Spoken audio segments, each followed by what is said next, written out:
You're in the right place at the right time, stretching from the distant spaceports of Batu, Tatooine, and Mantooine, all the way to the bright center of the galaxy at Imperial Center, slamming into your holoprojector like a supercharged nanoparticle of coaxium. This is the Star Wars Unfiltered podcast, and we're here to bring you your needed dose of Star Wars commentary. It's August 17th, 2022. I'm John, he's Jason. How has your week been, Jason? Good. Eagerly awaiting the birth of my son. It's all right. It's imminent. We're squeezing this recording in before all the right. mayhem ensues. So yeah, just been getting ready for that and watching Lego Star Wars for some reason. But that's right. We finally, it's been out like over a month now, but you and I both saw the Lego Star Wars Summer Vacation. I don't know how it flew under my radar. It should be as big as any theatrical release at this point. I know, right? How's your week been? It's been good. Yeah, just cranking out more TV whenever I can, streaming series. I recently sampled Paramount Plus like a couple days ago, and I'm so bummed out because they have so much good content. Mm-hmm. And it's just like, damn it, that's another one. And that's how they get you with the sample. Once you see what they have, it's like, oh geez. Basically, Paramount's been making a lot of good movies for a long time, and that includes all the CBS and Viacom stuff. I knew I was gonna say, so they got the Viacom stuff, which includes like Nickelodeon, and that's kind of what recently excited me because I'd been nostalgically revisiting a lot of Nickelodeon stuff. So I was like, oh, they got Are You Afraid of the Dark? They got Clarissa Explains It All. They got Hey Dude, Slew Shorts, Guts. Hey Dude, I love Hey Dude. Yeah, that was good. Yeah. I was like, you know what? I could recreate 1992 like straight up, like for a whole evening. You need to cue it all up, like leave the house at 1 o'clock, bike around the neighborhood for like an hour, and then get home all sweaty and worn out. Put a backpack on, get all sweaty, get home like you're coming home from school, and then just start the queue. I know. Get some Triscuits and Easy Cheese and Dr. Pepper, and I'm good to go. Yeah. But yeah, I'm pretty excited for those shows and just everything they have. It's really good. So I'll see how it goes. I'm just doing the trial right now, and maybe I'll go for 1 month and kind of see. But I don't know. Yeah, it's funny. This is what everybody's been clamoring for however long with cable. Everybody for years and years wanted like an a la carte option where you didn't have to get this huge package of stuff of channels. You would get, I just want HBO and like History Channel and like this collection of channels.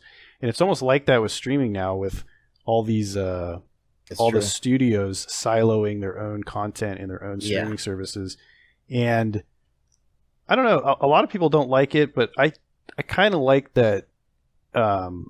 It sucks to not have like a variety, which you could still get through like, certain services and Netflix and stuff, but there aren't that many studios, so you could get away with, having four Universal, streaming services. Paramount, Warner. Yeah, Peacock, Paramount, HBO, and Disney, I think, just about covers it. Yeah, pretty much. For the major studios. But then, of course, there's like Amazon with MGM. They bought MGM, so... I don't know. Maybe it's not great. Maybe that's too many. And Shudder is really good for obviously like horror and things like horror, that. Yeah. And I usually every October I dig out and find their free month deals somewhere, and so I use them for October. I gotta do that. And then I always cancel like at the beginning of November. Yeah, so, I gotta do that. Yeah, it's really good. It's actually a lot of new content they're really good at, but they still have classic stuff too. So it's kind of a mix. Yeah. But anyway, Lego Star Wars Summer Vacation. What do you think of this one? You mean the thinly veiled commercial for the Star Wars Galactic Star Cruiser hotel experience? That was apparent like very early on. It was fine. I mean, obviously that wasn't the main thing in the show because it's a an anthology series strung together with that connective tissue, but it was the framing device. I mean, it was all right. None of these Lego things blow me away. It's kind of it's kind of let's see, how would you describe it? Milquetoast humor.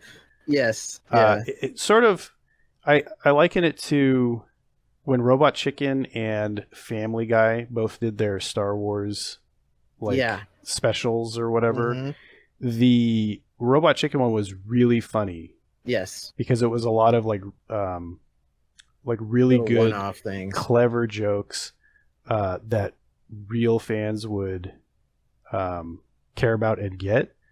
Yeah. And then the Family Guy one was just, I mean, it was just Family Guy with Star Wars, like, you know, the skin on top. It wasn't funny at all to me. You know what's funny? What's funny about the non-funny is I have 2 of the Family Guy DVD sets, and for like years now, like 4 years, I haven't watched either one.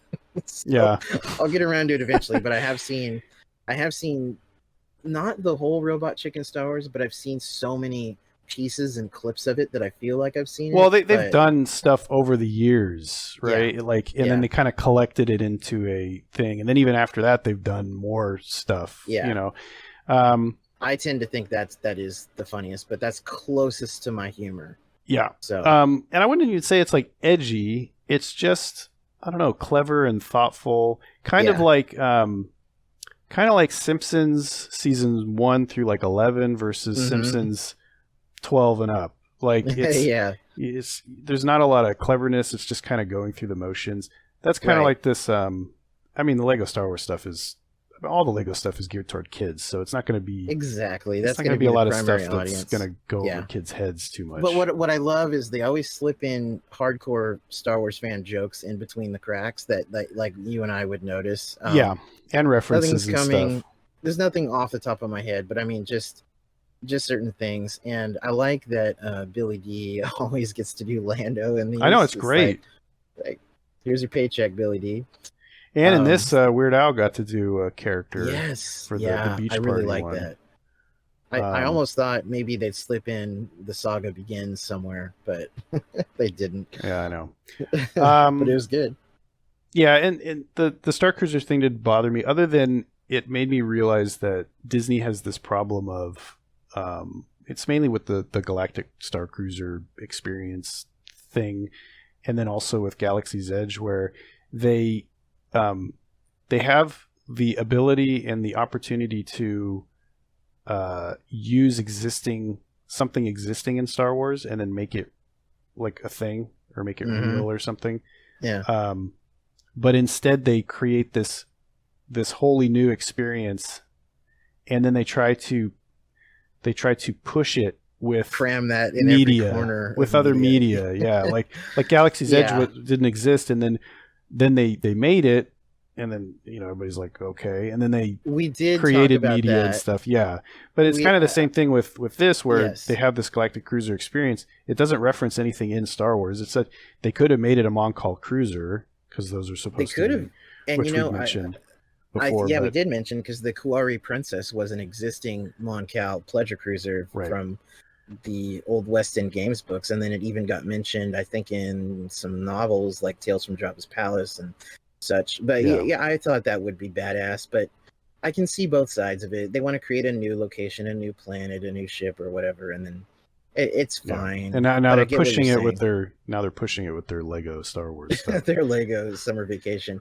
But yeah, overall this is good. And I always wonder, because these Lego things, they usually take a story point, and whether it's time travel or a portal, kind of like in the Christmas one, where they have to cram in all eras. So it's like, to please everybody. How can we get Matt Lanter to play Anakin again from Clone Wars? I know his ghost will show up. But there was some good jokes with that, where his ghost is like saying, really? Obi-Wan said have fun? You know, like, there's some good things. But and I think that was what's his name doing Obi-Wan, or at least young Obi-Wan. What's the guy from Clone Wars that does it? I don't remember. Name escapes me all of a sudden. James Arnold Taylor. Yes, James Arnold Taylor. Pretty sure that was him. Yes. In various scenes. And I don't know who does Rey, and I know it's not Daisy, but she does a really good Rey. She sounds a lot like Daisy. Yeah. And of course, Kelly Marie Tran usually does Rose for these. I'm glad that she does. Me too. Because her character, got shit on. Well, that's not her fault. I'm just the character could be good. Kind of sucks. Yeah, it does. No, it's okay. It's whatever. But I had to make a joke about it. I like that she does it with Lego. It works with Lego though. Her character. Yeah, like really well. Yeah. Yeah, I'm glad that she does it. That they want her to do it. She wants to do it. Yes. I'm glad that she's doing that. With all the bad experience she had on social media that was legitimate and not speculative like other things in recent times, hers was genuinely bad. And it's like, then she like shut off her Instagram just like so many people and everything. And I felt so sad because she had such a initially positive experience and then it turned sour, kind of like what happened to John Boyega. And I feel bad with that because you just want to reassure them that not all Star Wars fans, like are a certain thing. Like it's okay, just ignore the haters. It's as simple as that. It's that goddamn Rian Johnson, man. He ruins everything. He can't keep getting away with it. We got to crap on Rian Johnson and his Instagram. What did you think of each segment? What was your favorite segment? The Obi-Wan segment, the Vader Palpatine segment? Or... I'm completely biased because the Obi-Wan segment was set in Mos Eisley mostly. Yeah. So I really liked it, and the whole Jabba the Hutt's birthday party with his little party hat on, simple little things like that crack me up. Yeah. So I loved that one. That was good. As much as I don't really like how Palpatine is in these segments because I feel like they're just a parody. It's such I feel like it's too close to Robot Chicken's version of Palpatine. It's very close. And Vader, like both of their relationship in Robot Chicken segments. I think it's too close to that. As much as I don't like that, I think that was my favorite. I really like the referencing Scarif. Really cool. It was a tropical paradise. It was a resort and then an Imperial base and then it goes back to being a resort. or whatever. That was good. And the Ben Solo one was kind of neat just because they had how do you pronounce that species? Saurian? Kia di Mundi's species. Oh yeah, Saurian. Yeah. That one guy, the swoop biker. Yeah, at first I was like, is that like a one tentacled Twi'lek wearing his Laku weird? Or that's a Kia di Mundi. Right, and you know what? I had to look up the species. What was cool about that is in the old Dark Horse comics, the first Star Wars series when they rebooted that in late '98 before the Phantom Menace. The first one was focused on Kiadi and his planet, and there was like this youth rebellion on the planet, and they actually rode swoops, so it made sense. That's funny, yeah. Lego. It's like kind of referential to that. Totally, and it was fun to see Andor and all that stuff. And I was really confused though because shouldn't all the wreckage from the Death Star be on that other moon? One would think, but that seems like I don't know, continuity error. Well, this is like one of those things with Lego Star Wars, like with Rey training Finn post Rise of Skywalker in the Christmas one. You can almost squint and see like where there might be a real continuity behind this, like in regards to certain things. And well, I think I also like that in particular, which they kind of touched on in this. Is I feel like sometimes the Lego people shit on like main continuity a little bit when they drop the ball on something. Like Finn totally got I don't know, backburnered or whatever across the three movies. That's true.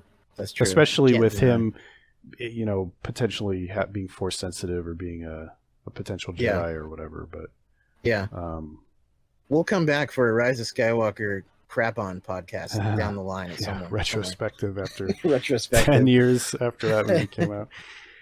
But overall, what was your thoughts? It was decent. It was fine. It's Lego Star Wars. It's fine. It was Star Wars. It was good. I'm not gonna sit here and every summer I gotta watch it, but it's fun to watch, right. And then that I've seen it. So great. Yeah. It's fun to put these on every so often. It didn't make me want to spend like $5,000 per ticket on the Galactic Star Cruiser. Yeah. But I feel like I did get my fill of the Star Cruiser from this show. I did notice too that they had Ronto wraps, which is a food at Galaxy's Edge. And it's in the cookbook that Nicole has. It's in the cookbook, and they're actually pretty good. They're good. Yeah. In real life, they're tasty. So yeah, I think she's gonna make some more. I think she did make one thing several months ago, and probably make some more in the near future. So yeah, there's some tasty stuff from the cookbook and all the stuff there. Yeah. Anyway, let's talk about the Andor trailer, which dropped at the beginning of this month, a couple weeks ago. Yes. This reignited my passion for Disney Star Wars. Yep. Because if Obi-Wan Kenobi sucked it dry, Andor just filled it back up. It was the spark that would ignite the flame, whatever the hell Poe says. Resistance. Yeah, totally. And then when Obi-Wan season 2 gets announced, we're going to be like, somehow Obi-Wan Kenobi has returned. Yeah, everything is a Poe line, a Poe Dameron line. Totally. What do you think made this look so good? Real life sets, real life locations. Pitching, that's one. Real filmmaking, real writers. I mean, real creatives behind it. I think you're right on all those counts, and there's also we're not focused on characters we already know super well, other than Cassian, who was just in one movie. We get to expand on new characters and new locations, and obviously there's throwbacks. Mon Mothma is a part of this, but Mon Mothma, for decades, she has been this untapped, paper thin reservoir. Clean slate, where all you know about her is the checklists things. We don't know about her personality. She's just there, whether it was novels or comics or whatever. Yeah. So I'm interested in digging into her as a person and how she reacts to this Imperial Senate and all the stuff she has to do, which looks exciting from just her few lines in the trailer. You know what it is? It's the difference between going into a mine and there's a huge vein, there's a huge deposit of gold or coal or whatever, versus sitting down in a river and panning for a few flakes of gold, where something like Obi-Wan, it's like Obi-Wan has been turned over, turned inside out, flipped over every which way. We've explored his character. Totally dry. Yeah, the well is dry for a lot of these characters. They're over examined. Their timeline is packed full of stuff and adventures, and that's including the old EU, because that's kind of the thing. Even in the old EU, Mon Mothma was not heavily explored. That's what I was insinuating. Like, she would show up in cameo roles, just to show up as the chief of state of the New Republic. Or there was that, I think the most quote unquote novel screen time she got was in Kevin J. Anderson's trilogy, when she was poisoned by Ambassador Fergan. Yeah. And then Luke's student Silgal used the Force to draw out the poisonous microbes from her body. But other than that, it's nice. There. It's nice to embark into uncharted territory. Yeah. And uncharted characters. And the cast looks great too. Yep. Stellan Skarsgård. Really excited to see him in the trailer. He was great in Dune. Oh, he's great in everything. I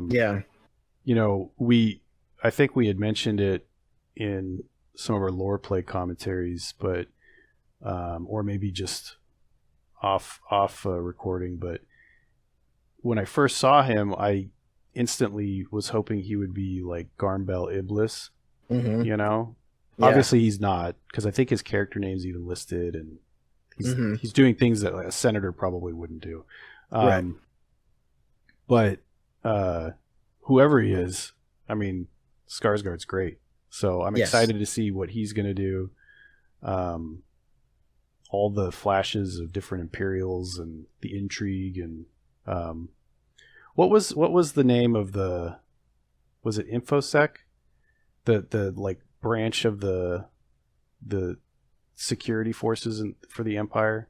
I don't remember what the branch was. I think that is one of the branches, and then there was there was Imperial Intelligence. Oh, Imperial Intelligence, I think is what I'm thinking of. But there's also like other little tiny branches that are connected to propaganda, like there's Comp Nor and other things like that. In fact, man, you know what's a great gold mine for that stuff, which even the new canon goes back and references, is the old West End Games Imperial source book, because it talks about all the branches of the Empire and all the divisions and everything. That was one of my first Star Wars role-playing books. I got it Christmas Day 1994, and I'm amazed at how often it's still referenced every so often in things like Rebels and all kinds of stuff. So that's a great one, and I anticipate we'll be seeing some of those inner workings, whether it's in the Senate and its connection to the Empire and all the intrigue that's going on in Coruscant. It looks like. Yeah, I wonder if we'll see Yularen, Wolf Yularen. I know, right? Wouldn't it be great if they got a guy that looked like he does in the background in A New Hope? Right. Because he's sitting there at the table. Yep. You know, on the Death Star. That's right. Yeah, because you see some white Imperial officers with the white tunics. So very curious. And there's even some shots you see Cassian like hit a switch, and then there's people running through a tunnel with all the white and the white jumpsuits and everything. I got serious THX 1138 vibes from that scenario. So I don't know what's going on there, but visually this whole thing looks striking. Like, this just looks like a Star Wars movie. This looks on the level of Rogue One or any of the others as far as quality of visuals. Yeah, it looks very cinematic. And I think it helps that what's his face from who helped write Rogue One? What's his name? Was it Gary Whitta? No, it wasn't Gary. Tony something. Tony Gilroy? I think it's Tony Gilroy. He is, I believe, the showrunner. Showrunner, right. Or maybe writer. Oh, he's the writer. I'm not sure if he's going to be listed as the showrunner, but he is the writer for Andor. I think he was, if I remember in the news, like a year or two ago, like probably 2 years ago when they filmed it, COVID was happening and he couldn't go over to Europe where I think it was filming. Yeah. I think it was filming in Europe. Maybe I'm wrong. Maybe it's the other way around, but he couldn't go wherever it was because of COVID. And so he had to drop his directing mantle and then hand it over to whoever. But he probably still has story credit. And they probably storyboarded stuff. So but yeah, he's great. And here it is. He's writing 5 episodes. Okay. And he's executive producing it. So I'm sure he has. Right. I'm sure he's the main hand in steering the show. So I feel like it's going to be on. It looks like, and from the writing credits and stuff, I feel like it will be close and on par with Rogue One, which I think was the best of the Disney Star Wars movies. I agree. So one more thing. The dates. They pushed it back a tiny bit. It was going to be August 31st, 2 episodes. Now they made it the first 3, September 21st, which is I'm fine with. I mean, that's anything to make the process better and make it more enjoyable. And man, this thing is running 12 episodes. It's going to, I think, November 23rd, I believe. So we're getting like 2 months worth of this. But on top of that, the first season covers a year. And then, well, I talked about this, I think, either in Lore Play or the last podcast. And then the next season, which they've already planned out, is going to lead up every 3 episodes, jump ahead a year, and lead up to Rogue One. So I just feel like with this being 2 seasons planned out, everything is tight, but it also has time to stretch.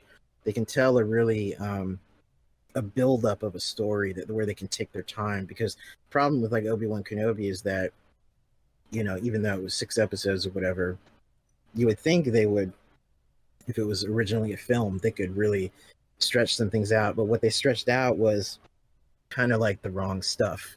Things Yeah. that don't like Uh-huh. walking around, things like Uh-huh. that. Yeah. So anyway, Scenes shot on the volume. No yeah, thanks. yeah. So Um, anyway, I just feel like that is good that they have time and everything. And I we get to appreciate see Forrest Whitaker again. that's yes. Anytime. Get to see what was his name in Good Morning Vietnam? It was like Sergeant Garlic or something. Dude, Um, I haven't seen Good Morning Vietnam in forever. you know what? I saw that when it first hit VHS. My parents rented it. So I was like 8 years old when I saw that, and I distinctly remember his character in that movie because he's riding his bicycle trying to chase down Robin Williams, and he almost gets hit by a truck, and it was almost traumatizing to me at that age, that scene. But Yeah. He's had such a wide variety of roles over the years and Yeah, able to balance. any time I get to see Saw Gerrera is great. That character is so interesting. Yeah, yeah, he is interesting. Just how intense he is, and his Mhm. convictions, and how he's sort of the violent side of the birth of the rebellion and stuff. I love his intense stoner look as he takes the big deep breath of gas and then just says, he's always sweating like he needs his next fix. I know. It's like Kyle Katarn in the with Bacta in the Jedi Knight games. Yeah. Yes. Yeah. Jedi Outcast specifically. Yep. Yeah. Saw is great, and they got Forrest to come back for Jedi Fallen Order as the slightly younger Saw Gerrera from 10, 15 years before Rogue One, and so that was cool. And he was in Rebellion or Rebels too, right?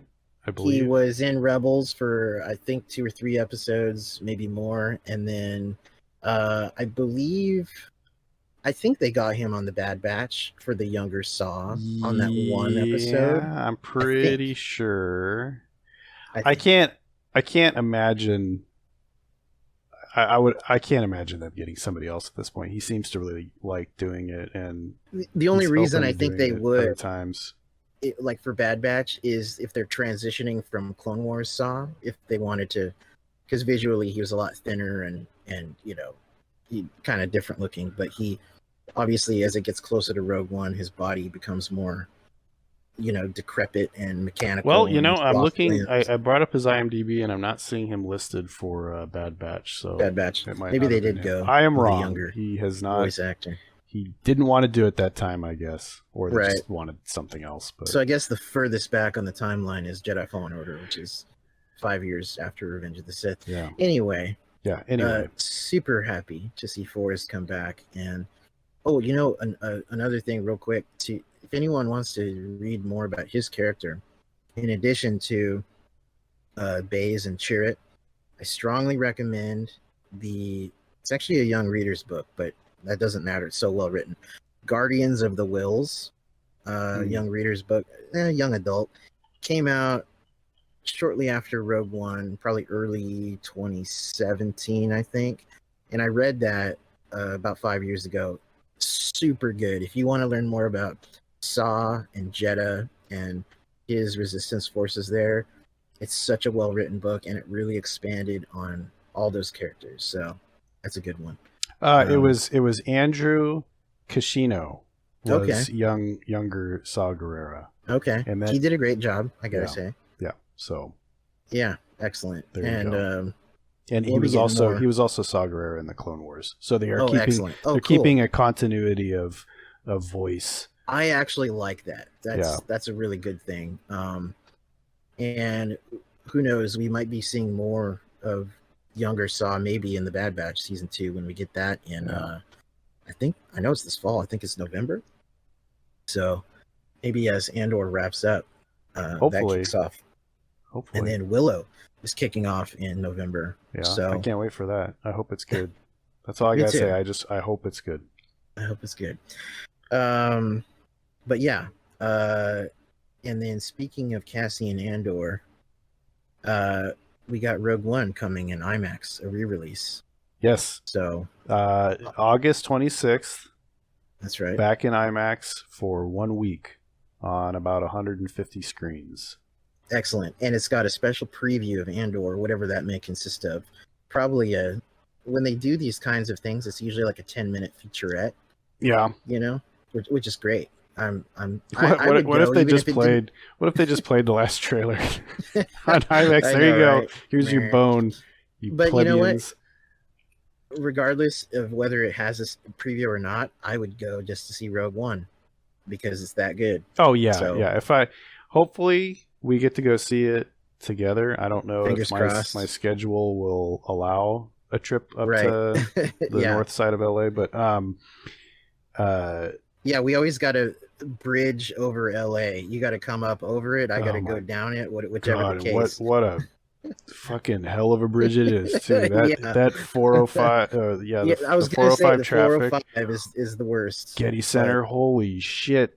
If you can at least get on the 5 the most of the way, at least that pipeline once you're near Santa Clarita is kind of okay. Yeah. But... Well, not that this is commentary. This is all of a sudden we're just talking about traffic, but the Star Wars California low clip. I usually, when I'm coming up to when we go see a Star Wars movie or whatever, I usually try to bypass that driving through Santa Monica and then taking PCH up, which it's about the same amount of time, but it's a much nicer drive. Yeah, it's very nice. As long as everything's flowing through Malibu, because if there's one accident on the one, you're fucked. You're screwed. You're fucked for life. Yep.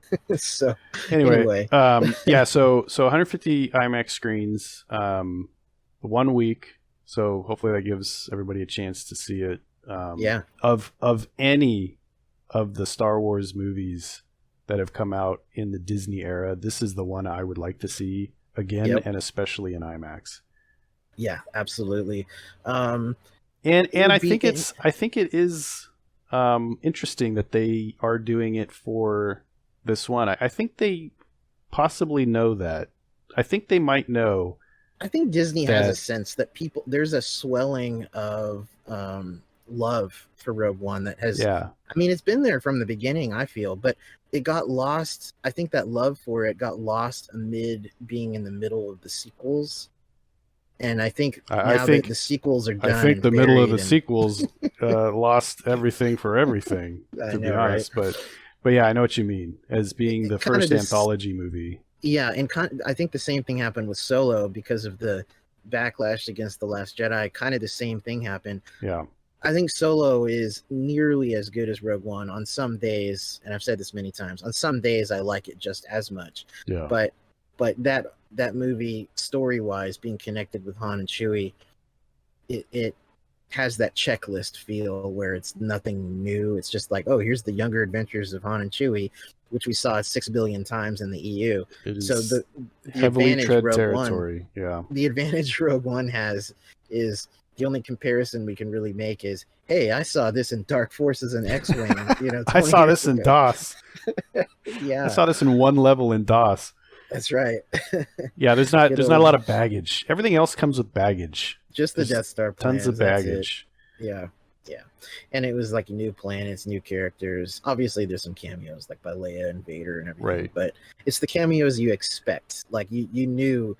I mean, granted, I knew I'd see Vader and Leia. I wasn't expecting to see Ponda Baba and Dr. Evazan, but hey, that was a nice bonus. But Andor, Rogue One in IMAX. Looking forward to it. We'll see what happens with that. Yep. All right, finally, let's talk about this Knights of the Old Republic remake, delayed indefinitely. Which I think means it's done. It sounds like from the articles that they had been working on it for 3 years or something. Yeah, and they showed a demo.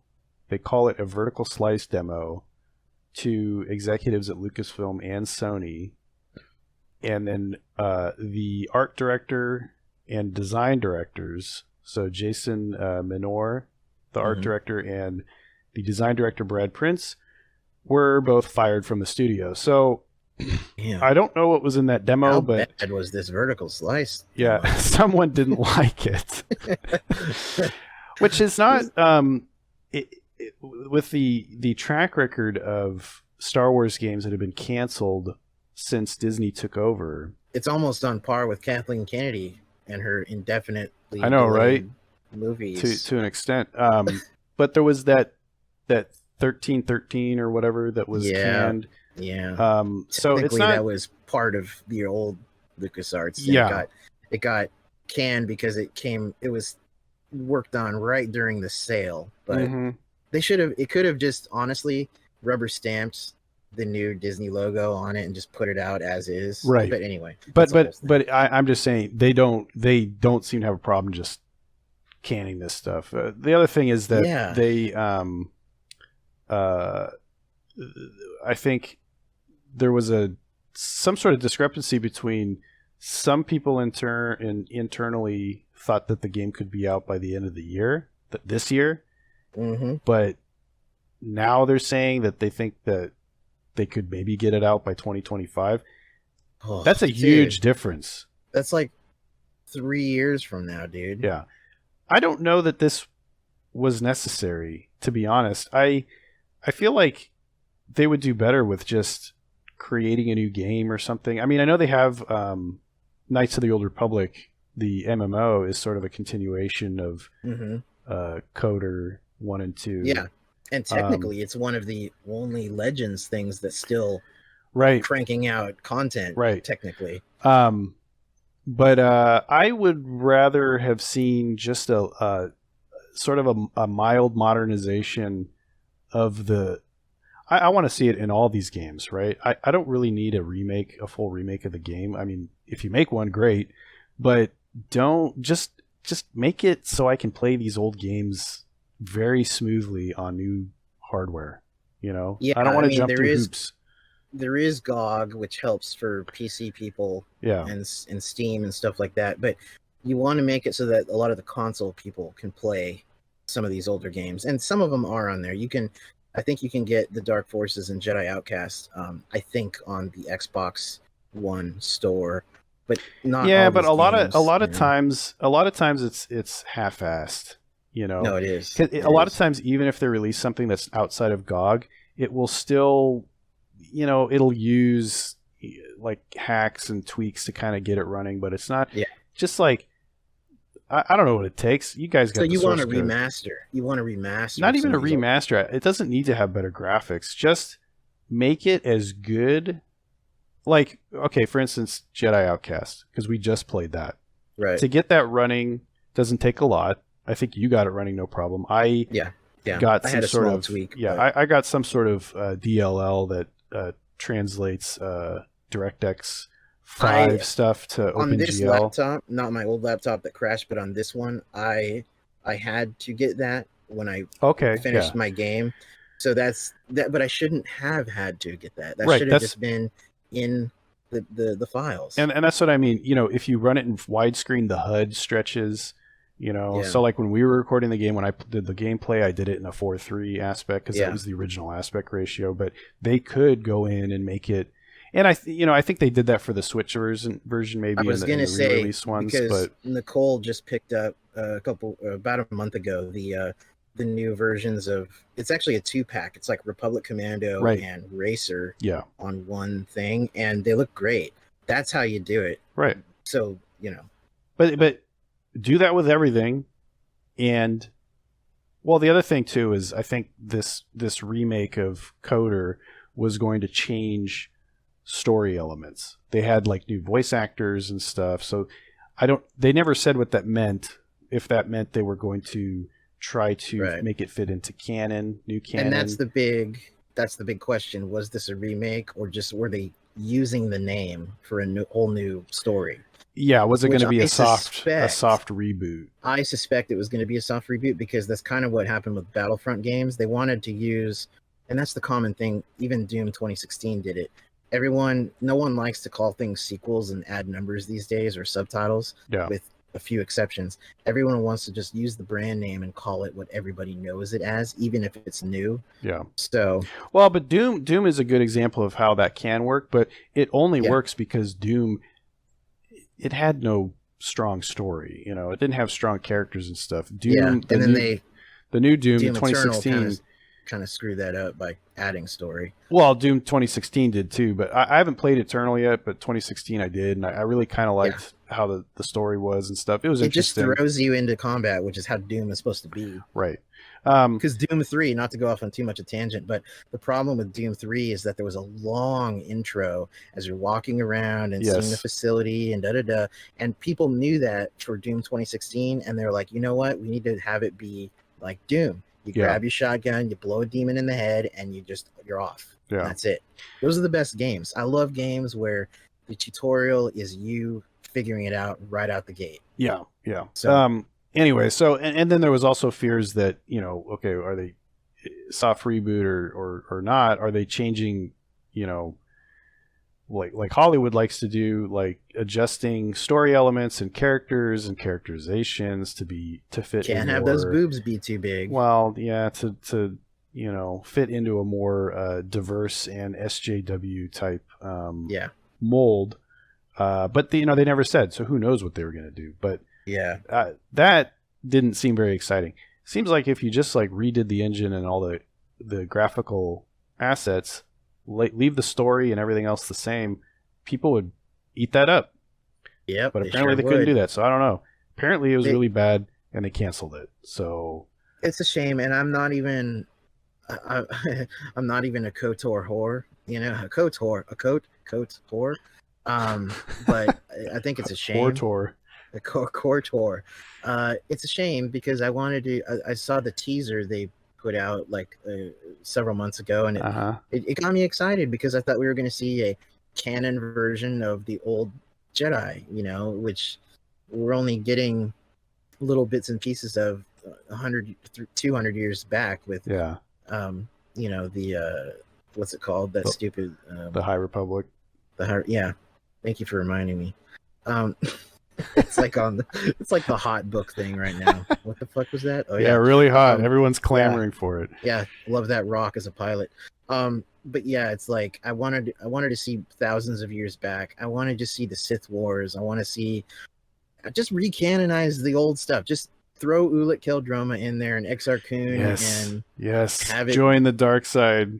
The old EU will rise up, take over the new Disney crap.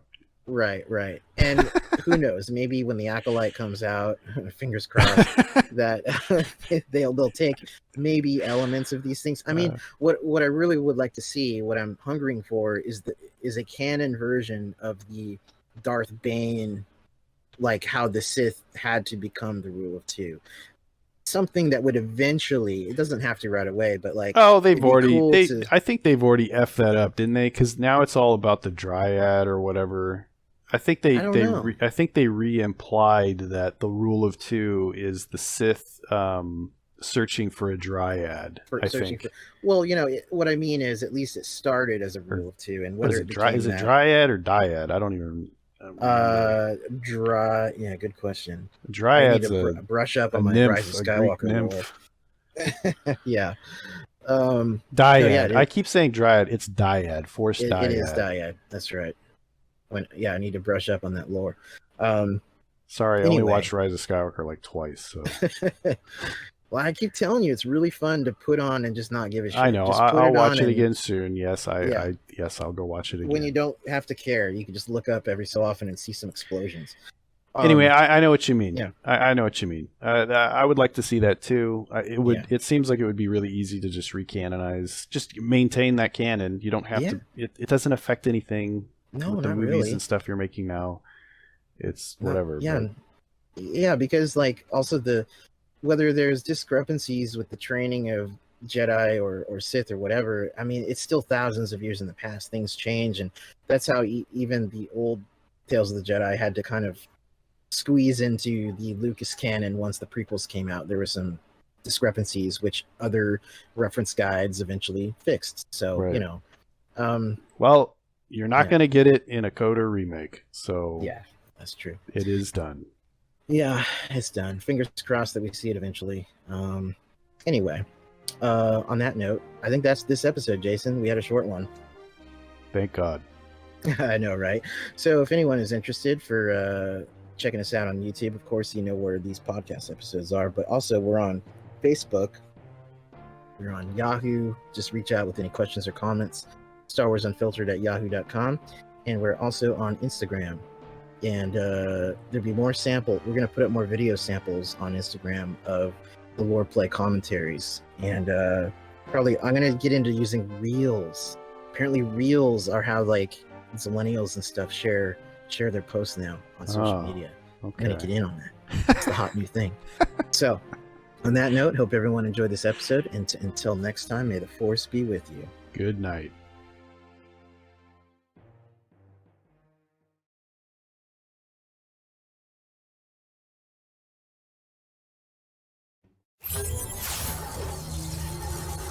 What?